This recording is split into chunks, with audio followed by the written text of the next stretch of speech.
and welcome to QEP 3T, Teachers Talking Technology.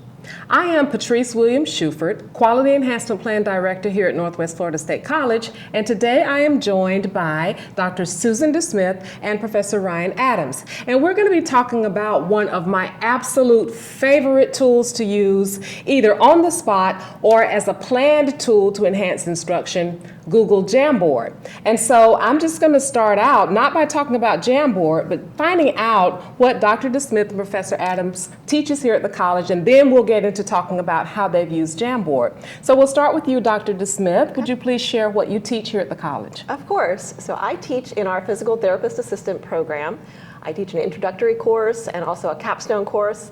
And then this past fall semester, I teach basic patient care lab with another instructor. And then the course that I'm going to talk about today, pathological conditions in physical therapy. And so am I correct that that is on the Fort Walton Beach campus? That is correct. Okay, I had an opportunity to go out and see everything that they do out there, and it is an amazing program. And Professor Adams, what is it that you teach here? I think it's a lot. Oh, various amounts of math courses, lower level like intermediate college algebra, statistics, even calculus and differential equations. Oh my. So whatever they give me. Yes, things that I really don't want to know anything about, but I can say that I've had the privilege of going into Professor Adams's class several times and seeing the engagement that happens. So now I want to talk a little bit about Google Jamboard, and I'll start with you. I'll go back to you, Dr. DeSmith. How have you used Google Jamboard in your classes? Well, I use it in particular in pathological conditions and physical therapy. It's kind of, I don't want to say boring course, but it's not all the hands-on fun of labs. So students tend to get overwhelmed with the different diseases and disorders. They need to learn to participate in our profession. So I implemented a flipped classroom model. So I recorded my lectures, and then I wanted to do case studies during our class time to promote discussion and engagement. When I first tried it out, I went with the standard Word document up on the projector, and I had someone read the scenario, and then I said, let's discuss these questions. And there were crickets, and no one wanted to participate. And then finally, when someone would participate, it was the same two students the entire time. And I went and heard about Jamboard through Dr. William Shuford. And I tried it out, and it was phenomenal. Every student was able to participate, putting up the little sticky boards when I would read the scenario and put these prompts for the questions to bring them into the important information I wanted them to learn. And then I also could tell them that they were trying to feverishly write down all the information. I said, well, don't worry about that. Just participate, because I can download this and post it to Canvas so you could have it to study from later. So it's been really beneficial in that class. Thank you for sharing that. And one of the things that I love the most about Jamboard is how visually appealing it is. It's almost like as soon as it goes up on the screen, as opposed to a blank Word document, students come alive and they want to see, like, what is the interaction going to be with Jamboard. And they learned that they could even post pictures in there for different concepts. It was phenomenal. Excellent. And what about you, Professor Adams? How have you used it? Well, it ended up being used in my statistics course. We were starting the test 2 material, which was based on probabilities and trying to calculate everything properly.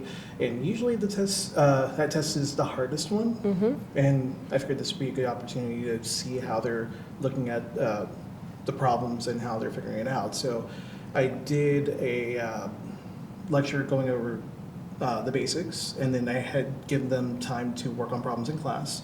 And after having my training on Google Jamboard, I set up a few slides, about like 5 or 7 of them, and I posted the problems, and students, they were interacting pretty well. They were able to post up their answers, and I can also tell when they got it and when there wasn't that many responses, like, oh, hold on, we probably need to make a discussion here. So. Yeah, that's one of the neat things about Jamboard also. There's so many neat things, but one of the things is it's in real time, like a lot of the tools that we're using now, technological tools. And so the students can see not only their responses, but other students' responses. And we as faculty members can see like what they're putting up, whether they're getting it or not, and we can address it at that time in real time. And I think that you may have answered this a little bit, both of you, but if you want to add anything, how have your students reacted to the use of Google Jamboard in the classes that you've used it in? They love it. It's much better than just the traditional lecture and discussion. It's more interactive. They have fun with their little Post-it notes that they put up, and some of them will make it big and bold if it's an important item. And as I said, they like to bring the pictures in. And then the fact that they have a quick reference sheet at the end, one-stop shop for everything, they really enjoy. And that interaction, they're all participating. Usually those quiet students will just sit there during lecture, and Right. I think it really helps with that engagement. And they can do this from their phones as well, Absolutely. right? Yeah, and I always say, I've said several times, anytime students get to touch their phone, that's a win, because they are itching to touch right. their phones during class. And how have your students reacted overall to Google Jamboard? Very positively. Again, with the quiet students too, they have a way to anonymously put their answers out there, so they know if they're getting it right.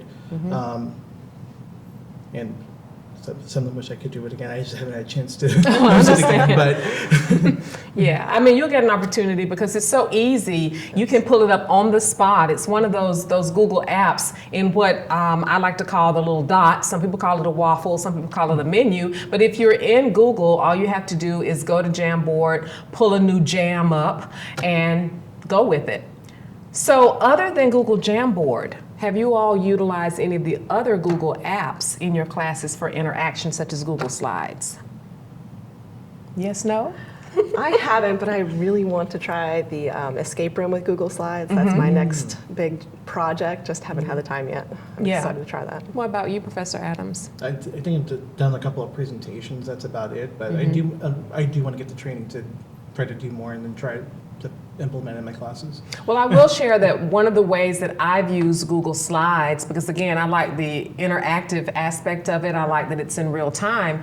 Instead of, bringing in a PowerPoint that's already built, have the students help create the PowerPoint or the slideshow using Google Slides. And I found that has been helpful. I tried that in my composition class, and students really got into that because they could see that, hey, I'm a part of creating this content as opposed to me bringing the content in for them.